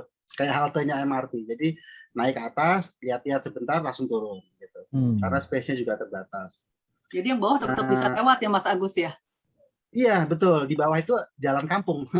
Jalan kampung. Iya. Kemarin sempat saya tanyain sih sama kepala desanya, Pak ini nggak punya tanah, kan di sana itu kan di desa ya, maksudnya kan banyak tanah gitu, banyak sawah. Saya bilang sampai harus dibangun di atas ini apa nggak ada tanah apa gimana, pikir saya. Dia bilang ternyata memang iya Mas, kita nggak punya tanah, itu yang lain kan semuanya tembakau gitu, kebun tembakau. Nah jadi ya secara konsep yang bentuknya artefak ya cuman bangunan ini, tapi sebenarnya museumnya adalah area ini gitu loh. Di sekitar ini adalah museumnya semua gitu loh. Jadi pengunjung itu ya orang tuh melihat ini semua gitu, perkebunannya gitu. Penggunaan materialnya juga ya material yang ramah lingkungan. Waktu itu saya kasihnya pakai bambu, cuman untuk fasadnya. Konstruksinya standar lah. Seperti itu. Terus ada fenomena yang ini juga lucu. Saya beberapa kali bikin semi exhibition, semi interior. Jadi pop up store. Jadi pameran sih sebenarnya. Tapi versinya interior gitu. Jadi kalau tadinya mereka di hall bareng-bareng nih gitu. Akhirnya sekarang yang mampu atau produk yang getol banget nih, pengen gua harus tetap pameran nih, itu gimana caranya? Akhirnya dia istilahnya menyewa tempat sendiri gitu. Iya. Ini jadi tren ya kayaknya Pak ya, atau Ibu ya. Ini jadi pop-up store tuh jadi salah satu yang dulu-dulu udah ada tapi nggak sepopuler sekarang ya mungkin. Iya benar banget. Jadi ya cenderung lebih eksklusif sih jadinya sebenarnya. Kalau mungkin pertimbangannya kalau di hall kan bingung regulasi ini, yang harus ngatur sana ngatur sini, izin macam-macam gitu kan. Nah ini akhirnya mereka si produk, si klien istilahnya ya berdiri sendiri lah, pameran sendiri gitu. Jadi lebih nyaman buat mereka, dan mereka juga lebih leluasa memilih tempatnya. Nah ini kebetulan kemarin Hanover promo filmnya, film James Bond tuh No Time to Die. Jadi mereka pameran cuma sebulan doang di mall. Oke. Jadi memang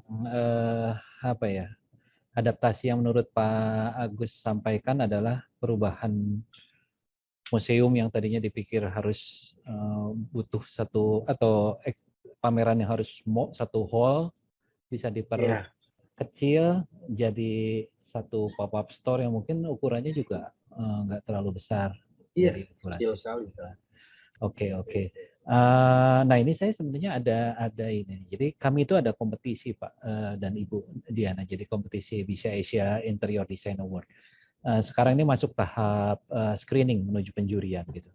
Nah, kami kan sudah lihat nih karya-karya interior designer bukan hanya di Indonesia tapi juga di 7 negara lain yang ada di BCI-nya gitu ya.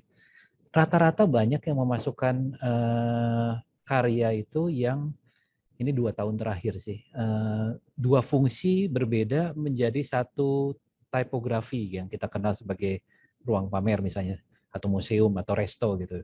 Jadi resto ada digabung dengan co-working space atau museum atau yang juga dibuat ada library-nya lah semacam di Vietnam, di Thailand segala macam.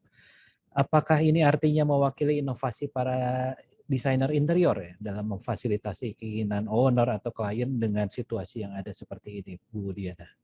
Apakah begitu ya?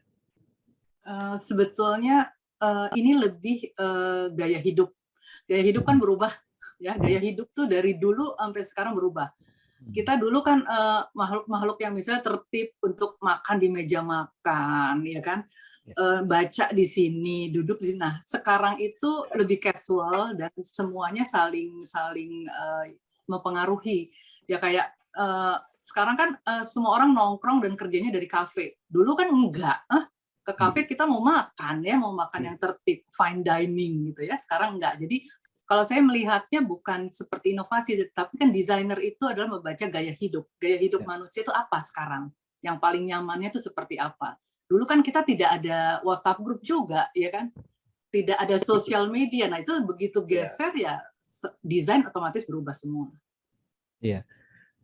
Apa itu ada pengaruh dari pandemi ini nggak sih, Bu? Gara-gara misalnya ya, misalnya ya orang yang harus di rumah bekerja, tapi rumahnya tidak memenuhi syarat untuk tempat bekerja ya, terpaksa mereka bekerja dari kafe atau itu, jadi membuat mereka harus lebih nyaman juga seperti itu. Ya, kayaknya itu naluri semua manusia untuk mencari kenyamanan ya. Jadi mungkin nyamannya misalnya di rumah tidak nyaman yang seperti saya sampaikan tadi WFH itu, makanya kebanyakan kemarin perlengkapan dari working desk, maksudnya meja, terus kursi yang ergonomik, kemudian aksesoris di meja yang lucu-lucu, terus tanaman, kan itu jadi booming. Jadi itu sebenarnya intinya mencari kenyamanan. Jadi sekarang kafe udah buka tipis-tipis, boleh sekian persen, nah orang udah mulai lagi. Kalau saya lihat sih lebih ke situ ya, Mas Anton ya. Jadi orang memang mencari kenyamanan. Baik. Kalau Pak Agus, kerasa nggak sih Pak kalau dari desain-desain Bapak tuh dulu dan permintaan dari owner atau klien ya dengan yang sekarang, oh ini harus kayak gini nih supaya lebih banyak area terbukanya untuk interior atau gimana Pak Agus? Ya, itu benar, pengaruh banget. Kalau tadinya ya pas pandemi baru datang hangat-hangatnya tuh. Terus event atau pameran tetap maksa kan, sempat maksa mau pameran nih. Akhirnya sampai dibela-belain setiap booth itu, setiap tenan disediain wastafel, terus cuci tangan itu kan malah jadi kayak ini, jadi kayak kantin kan. jadi kalau saya melihatnya berisik banget itu, di setiap counter jadi ada wastafel, ada cuci tangan. Akhirnya nggak guna juga akhirnya. Yang paling benar itu adalah ya yang dikontrol di depan. Jadi entah itu ngatur orangnya ya kan, dijatah yang satu hari cuma berapa orang, terus daftar online dulu, jadi ke sana dia tinggal masuk duluan. Nah itu kan juga lumayan mempengaruhi di lapangan ya. Nah berdasarkan itu akhirnya ya sekarang memang permintaan itu sebenarnya tidak ada kayak hitam di atas putih ya, harus gini Mas. Cuma akhirnya kayak tahu sama tahu. Jangan terlalu rapat-rapat ya Mas gitu. Padahal dulu itu yang namanya produk, apalagi mau jualan ya, hard selling itu kan kalau bisa itu orang itu ketemu langsung barang gitu kan. Sekarang kan enggak. Jadi mereka sadar jangan terlalu mepet Mas gitu. Ininya, soalnya nanti terlalu orang jadi dempet-dempetan gitu. Akhirnya ya mau tidak mau dan secara sadar ya sudah terkondisikan seperti itu. Gitu. Nah, kayak saya mau menambahkan yang sebelumnya tadi apa museum dan apa tadi dan ada fungsi yang double gitu ya. Oh iya iya. Itu juga salah satu katakanlah ya tren sosmed tadi, bener kan yang disampaikan. Jadi semenjak yang namanya sosmed itu ngaruh banget. Jadi orang ke museum kadang bukan cuman mau nonton karya pamerannya, tapi dia mau menunjukkan eksistensi dia ke situ. Nah, kalau dia ditanya itu karyanya siapa, dia mungkin nggak ngerti, nggak paham. Tapi dia sudah membuat jejak digital, jadi dia udah foto-foto nih, swafoto kan, udah selfie gitu. Nah ini loh, gue udah datang ke sini, gue udah selfie gitu. Itu istilahnya FOMO tuh. Nah, jadi FOMO, karena FOMO, jadi begitu ada yang satunya, wah gue jangan sampai nggak ada di situ. Nah, buat juga, dulu gitu, benar. Sambil nggak ngerti juga kadang-kadang ya. Kayak gitu. Jadi itu yang terjadi di ini ya, di Museum Nasional ya. Nasional yang kemarin opening itu ya. Iya, openingnya luar biasa, itu lebih ramai daripada mall buka ya. Iya, benar banget. Terus tapi ya, kemarin edukasinya kadang-kadang mural dipegang begini tuh Mas. Itu yang itu. bahaya. Gitu. Nah kemarin juga saya waktu ngajuin museum itu, saya bilang ke kepala desanya, kalau bisa diganti namanya aja Pak, jangan museum, saya bilang, kasih namanya galeri, biar lebih enteng kesannya. Ya, galeri itu kan kesannya lebih ramah gitu. Kalau museum itu kan old school banget. Iya. Orang kalau nggak tahu, nggak ngelihat secara fisik bentuknya seperti apa, ngapain ke museum gitu kan? Karena udah mindsetnya dia museum itu sesuatu yang tua gitu, artefak aja semua isinya.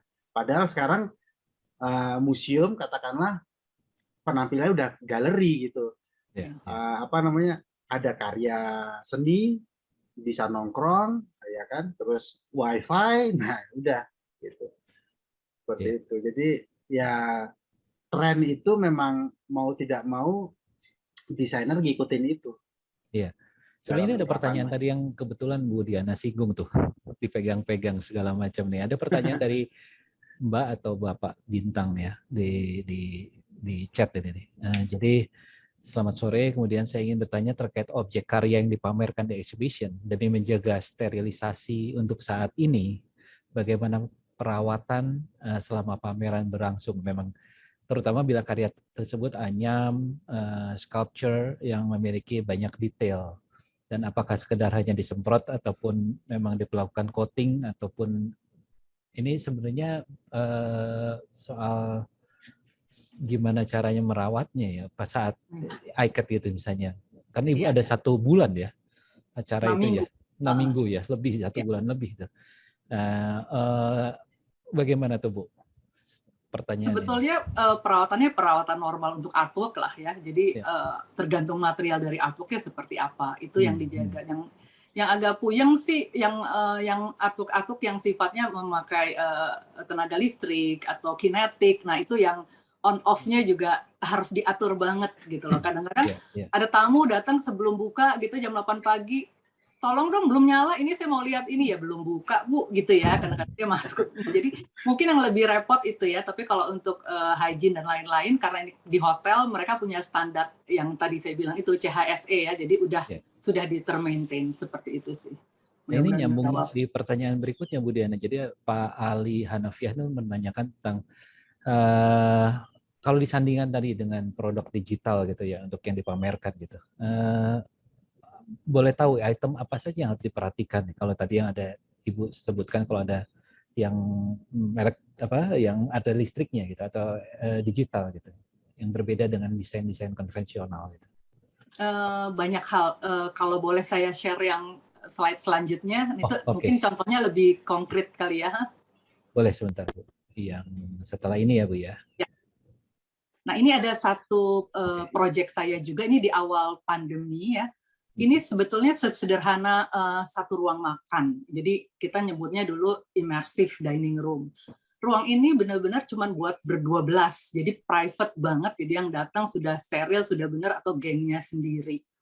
Jadi dia lebih seperti box dan kita mendesainnya tuh benar-benar hanya warna putih. Nah ini Epson banget nih. Ini kerjasama dengan Epson. Kita meletakkan 6 proyektor di sini. Nah, kita sebagai desainer waktu itu harus mentranslasi, ini adalah kerjasama dengan satu fashion designer yang mengeluarkan desain jewelry terbaru, ada 6 jenis, dan satu orang chef, karena ini kan ruang makan ya. Jadi kami interior designer ini harus membuat ruang yang pas, presisi dengan peletakan untuk kemungkinan makan, sirkulasi dan lain-lain, serta ruang yang nyaman. Kemudian chef ini bertugas untuk membuat menunya apa saja. Ini ada 6 course ya, mengikuti desain dari jewelry-nya, tema-temanya. Jadi ini kasus unik banget, ini karena kolaborasi beberapa disiplin ilmu, dan kita harus membuat skripnya, karena bukan hanya dari visual, tapi juga dari sound, kemudian dari bagaimana ritme urutan makanan itu keluar. Oke, next-nya. Nah, kami desainer ini akhirnya mentranslate apa desain dari fashion designer tadi. Jadi ini adalah keluar bentuk-bentuk grafisnya. Ini konsepnya ada earth atau bumi, kemudian metal, kemudian fire, wind atau angin, kemudian water. Ya, jadi 6 ini ada desain jewelry-nya, ada desain makanannya, dan kita mendesain interiornya. Jadi ini sesuatu yang cukup menarik, di mana menjaga sesuatu yang virtual dan sesuatu yang tidak virtual. Oke, mungkin next-nya boleh diputar videonya. Jadi ini hasilnya seperti ini. Oke.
Oke, keren banget itu, Bu. Ini seperti yang ditampilkan sama Pak Noval tadi ya sebenarnya. Seperti tadi, makanya kok nyambung nih. Cuman kalau yang nggak ini, janjian ya? Makanya kalau ini makanannya beneran. Jadi benar-benar makanannya pun didesain. Jadi begitu dia bicara water, konsep water, jadi ada air mengalir di meja makan. Kemudian makanannya pun banyak dia melakukan sesuatu yang transparan, seperti bentuk-bentuk akuarium kalau dilihat di sini. Jadi makanannya ada yang terapung, ada ini, ada itu. Jadi seru banget. Ini cuman proses makan selama 1 jam. Jadi hanya 1 jam harus sudah ganti orang lain lagi gitu ya. Nah ini absent banget kan saya bilang, makanya ini bagaimana kita mengatur proyektor, mengatur timing, ya mengatur kemudian waiters begitu datang harus bagaimana sirkulasinya. Iya, betul. Ya, dan chef-nya itu akan keluar dengan untuk menjelaskan setiap makanannya juga desainnya seperti apa. Oke, jadi ini sinergi antara art, interior design, dan juga mungkin kulinerinya ya. Iya. Tapi yang nge-lead tetap interior designer ini. Jadi leadernya interior designer. Jadi kita yang menurunkan harus seperti apa buat tim yang lain. Iya. Oke, ini mirip sekali dengan apa yang ditampilkan Pak. Iya, padahal nggak janjian. Oke. Nah, terkait dengan ini ya, karena Ibu udah sampaikan apa yang digital ya. Jadi sebenarnya saya ingin tanya ke Pak Agus. Terlepas dari inovasi, selain desain yang beradaptasi, sebenarnya apakah teknologi juga bisa menjadi bagian dari transisi atau perubahan desain tersebut ya Pak Agus ya? Seperti apa yang ditampilkan Bu Diana dan... Iya, bisa banget Mas. Jadi tadi contoh yang punya Mbak Diana tadi itu emang apa namanya? Kalau dari sisi exhibition yang apa ya, yang untuk menampilkan produk itu akan sangat menguntungkan sebenarnya. Pertama, kalau kita modalnya proyektor, kan secara budget kan modalnya sedikit, Mas. Ya kan? Jadi kita nanti tinggal bisa konstruksinya itu yang benar-benar masif tuh paling cuma partisi-partisi jatuhnya. Gitu. Nah, waktu saya nonton di World Expo Shanghai 2009 ya kalau nggak salah, itu memang banyak banget itu yang model kayak gitu. Jadi main digital pakai proyektor yang misalnya ada yang respon kalau diinjek terus dia respon tuh screen-nya kayak gitu. Jadi kayak kita nginjek air beneran gitu. Terus tadi sempat ada yang nanya juga kalau nggak salah ada sensor tuh misalnya kalau kita lewat apa gitu tiba-tiba ada yang bunyi, nah kayak gitu-gitu. Nah itu sebenarnya menarik banget itu kalau berhubungan teknologi dengan exhibition. Karena exhibition itu kan memang sejatinya mencari pengalaman baru kan. Jadi ketika dia datang, dia melihat sesuatu itu katakanlah sebuah produk atau sebuah ambience yang baru yang dia nggak pernah temuin di luar lain, di tempat lain. Seperti itu. Dan nanti itu kan meninggalkan pesan kan. Nah, kayak tadi misalnya di tempatnya Bu Diana tadi yang makan. Kan mungkin jarang banget kan kayak gitu. Kan orang akan terkesan makan di situ enak banget tuh gitu kan. Dia punya kesan yang mendalam gitu. dari desain itu, dari peristiwa itu gitu. Nah, digital itu teknologi itu berperan banget gitu. Ketimbang hanya bermain dengan bentuk-bentuk masif atau konstruksi. Ribet-ribet ya memang beda ini ya. Beda nuansa gitu ya. Jadi sama-sama indah gitu. Kita ngelihat fisik gitu, itu kok bisa bangun seperti itu, megah banget, atau kayak karya instalasi. Atau kayak tadi deh lampu tadi yang di-share sama Mbak Diana tadi. Lampu yang digantung tadi itu kan fisik ya. Itu kan juga indah gitu.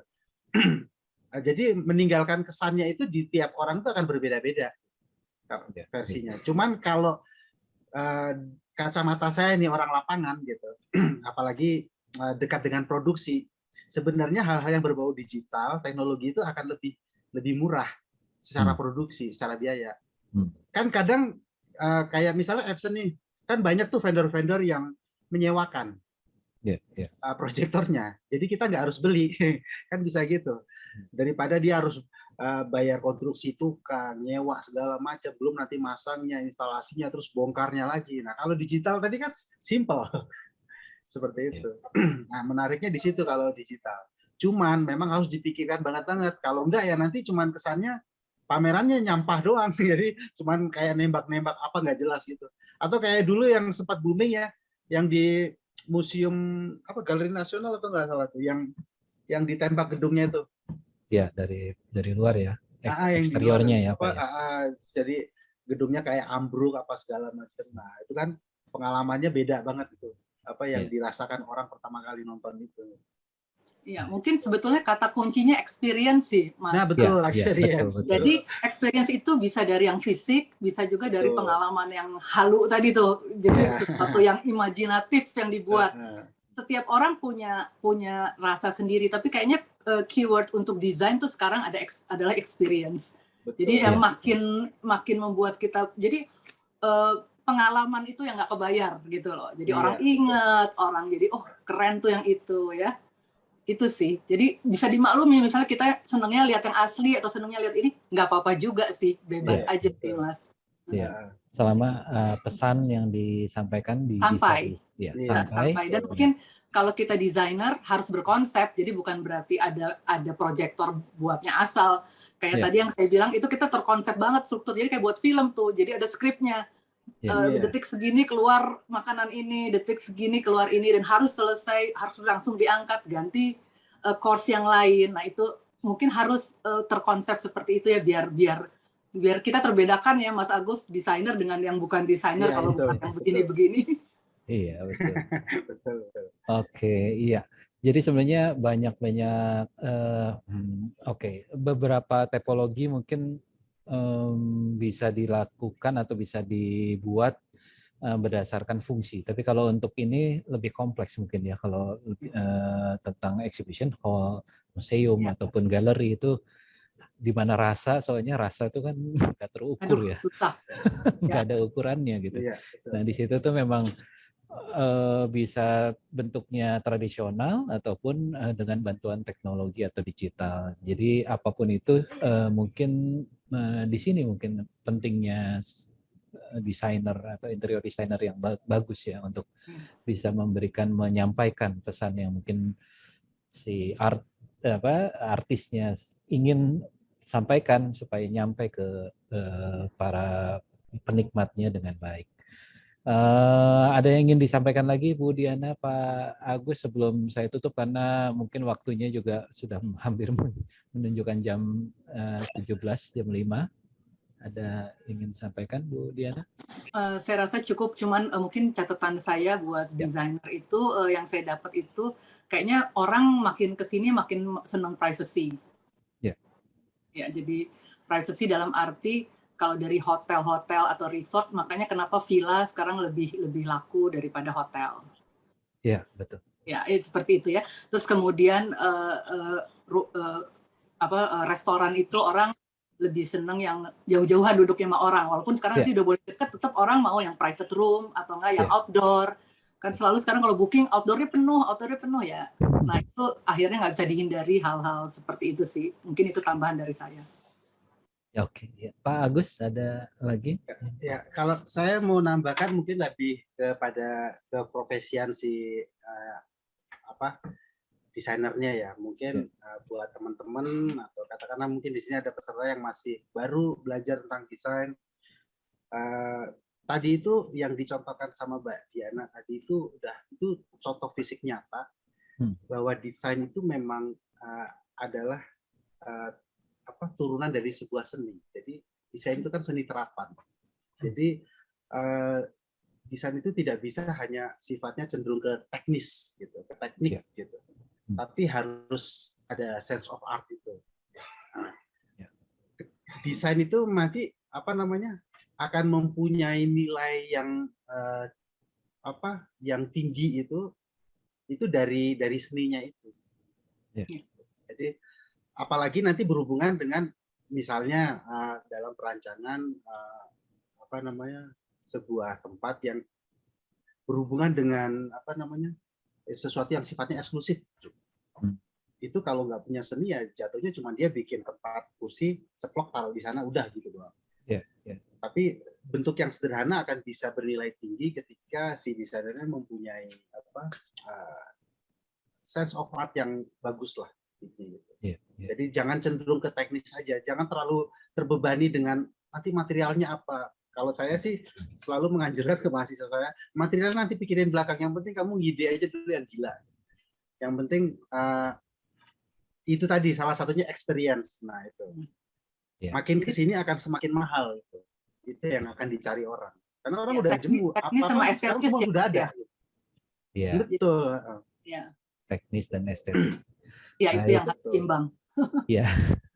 Baik, terima kasih Bu Diana, Pak Agus untuk insight dan opini dan sharing karyanya ya, yang sudah sangat luar biasa, bisa menggabungkan apa yang terjadi 2 tahun terakhir, kemudian bagaimana beradaptasi dengan situasi yang ada dan melahirkan inovasi yang luar biasa sih sebenarnya dari karya interior designer yang bisa dikolaborasikan dengan bidang-bidang lain ya, termasuk digital juga. Oke, terima kasih Bu Diana, Pak Agus, sukses selalu untuk acaranya. Terima kasih Mas Tahun ini Anton. ada ICAT lagi Bu Diana? Insya Allah ada. Oke. Nanti datang ya, Mas Agus juga datang loh. Saya itu kayaknya nonton ICAT yang pertama kali loh Mbak. Oh, dari pertama. Udah 12 tahun yang lalu. Iya benar. Rajin dari awal. Oke. Pak Agus juga sukses buat karya-karya galeri museum yang menjadi galeri di Temanggung tadi. Semoga confirm.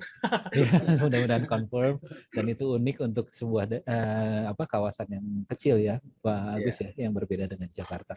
Oke, terima kasih dan mohon maaf jika ada pertanyaan yang belum bisa dijawab, nanti mungkin bisa kita sambung di acara selanjutnya yang lain. Saya kembalikan acara ke MC. Silakan Mbak Dana. Oke, baik. Terima kasih untuk Pak Anton dan juga kedua pembicara sore hari ini, Pak Agus dan juga Bu Diana. Diskusi hari ini tuh seru banget deh. Kita ngomongin exhibition, juga ada ngomongin project-project lainnya yang dikerjakan Bu Diana maupun Pak Agus. Semoga informasi dan ilmunya bisa bermanfaat bagi rekan-rekan yang hadir pada sore hari ini. Nah, sebelum kita mencari tahu para peserta yang beruntung untuk mendapatkan OVO maupun grand prize dari BCI Central maupun Epson, saya ingin menyampaikan terlebih dahulu bahwa salah satu annual event boutique exhibition dari BCI Central, yaitu BCI Equinox, akan diselenggarakan kembali pada 19 hingga 20 Mei 2022 di The Hall Senayan City. Untuk tahun ini, kami akan hadir selama 2 hari berturut-turut. Jadi jangan lupa untuk mencatat tanggalnya dan nanti akan menghadiri acara BCI Equinox 2022. Nah, langsung saja kita bisa mencari tahu pemenang untuk yang berhak mendapatkan OVO sebesar Rp100.000.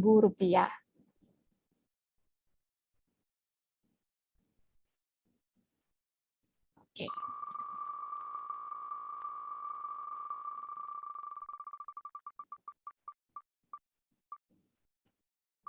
Untuk yang pertama, selamat untuk Jatmika, untuk berhak mendapatkan OVO sebesar Rp100.000.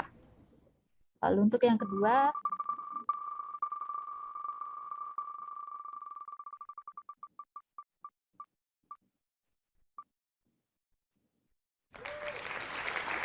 selamat untuk Arif Rizky Cahyadi, mendapatkan OVO sebesar Rp100.000.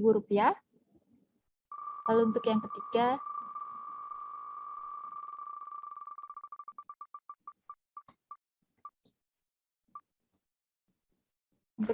selamat untuk Alvin Wahyu.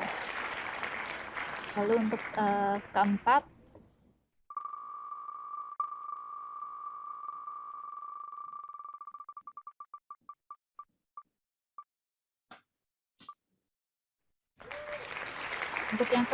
selamat untuk Ratna Puji Utami.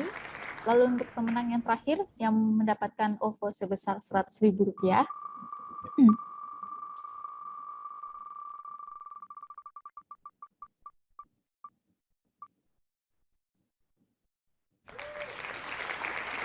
Untuk yang terakhir, selamat kepada Mifta. Lalu selanjutnya kita mencari tahu yang berhak mendapatkan 1 buah grand prize coffee maker dari BCI Central.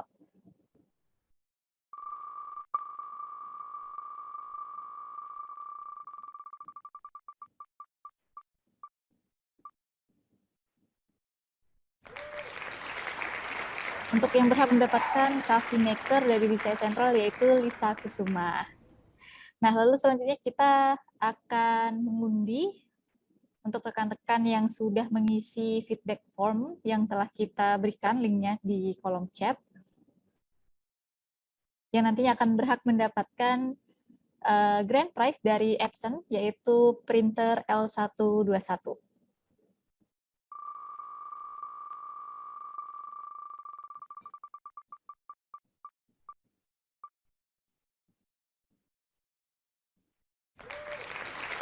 Baik, selamat kepada Raditya Dananjaya yang berhak mendapatkan Epson printer Epson L121. Nantinya dari pihak Epson akan menghubungi Raditya untuk informasi lebih lanjut. Sekali lagi selamat kepada rekan-rekan yang beruntung pada sore hari ini, baik mendapatkan OVO maupun coffee maker digital. Nantinya akan ada tim dari BCI Central yang menghubungi para pemenang untuk informasi lebih lanjut. Sebelum itu, kita bisa berfoto terlebih dahulu. Mungkin bagi rekan-rekan juga yang ingin menyalakan kamera, dipersilahkan. Berapa kali?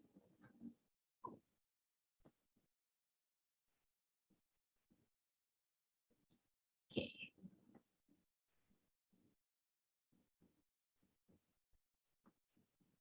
Oke. Baik, untuk sesi pertama. Oh, oke. Kita tunggu sebentar. Jika rekan-rekan ingin menyalakan kamera, dipersilahkan.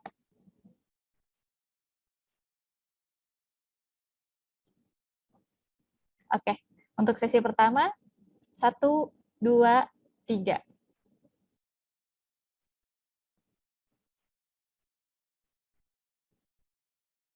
Lagi. Oke, sekali lagi. 1, 2, 3.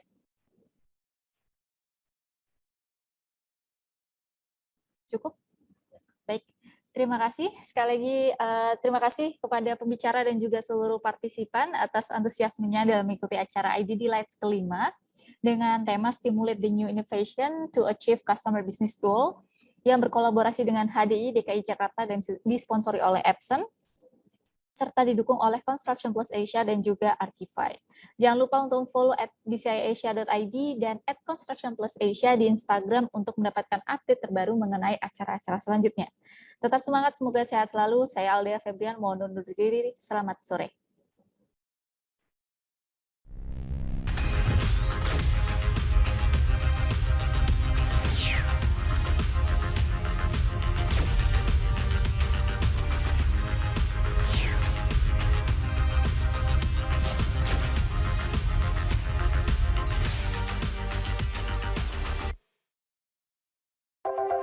Passion and invention creates big ideas. Obsession with the details turns big ideas into reality. Like the trio of liquid crystal panels in our super bright projectors. Innovation performed with pure brilliance. Interaction conducted in perfect harmony. What customers get out of our products comes from the details we put into them. It's in the details, because details make all the difference in the world.